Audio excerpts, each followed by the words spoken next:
is now. Okay. So on our journey into horrible moves, the next one hasn't got a name. If you want to name it, send me your details on a postcard and you can call it what you want. I've known it for years. You can use it from like spiderweb and stuff. I use it as a move from side control. All right, I quite like it. I use it in two ways. I'll show you both ways, but I'll show you the basic move first. So I've landed in side control again on Graham. I'm doing my hip against his hip. I'm lifting my shoulder. My head's on the shoulder. I'm driving everything in.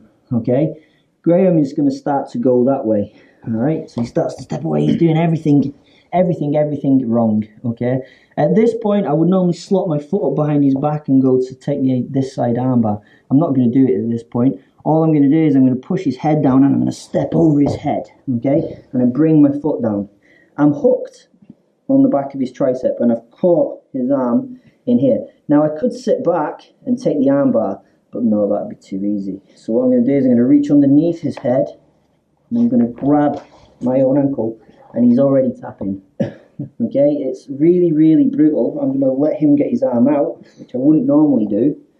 I normally keep it nice and tight in there. And all I do is I reach under his head and I grab my own ankle and then I pull and squeeze. Okay, that's one way that I set it up. Second place that I use it is if I go in here and I'm in spiderweb position. He's defending everything correctly. Alright, he's doing everything right. I go in here, I go over here. I'm feeling that I'm not getting anywhere. Okay, he's just doing whatever he wants. Okay, it's not happening.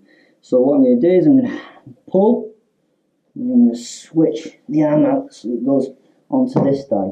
And it's as though I'm starting to take it over here. I'm not really taking it over here.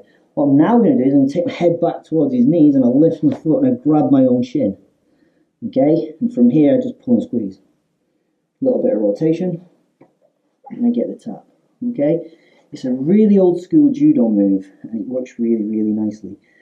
It's basically a triangle choke that goes down the back of his head, that grabs the wrist and I force the knee into here. When you squeeze your knee, you will need to go in this direction to close your leg, and you will need to, at the end of the squeeze, do a little bit of a twist to get the tap. Okay, remember though, if you're not in spiderweb, this is all done with this arm in across the hip. It's even more brutal, right? Because as I apply this, I'm separating this shoulder as well at the same time. And he might tap to that. Yeah, he might tap to that, but it's quite nice. Something that not many people know about and use. So have fun with it and see if it works.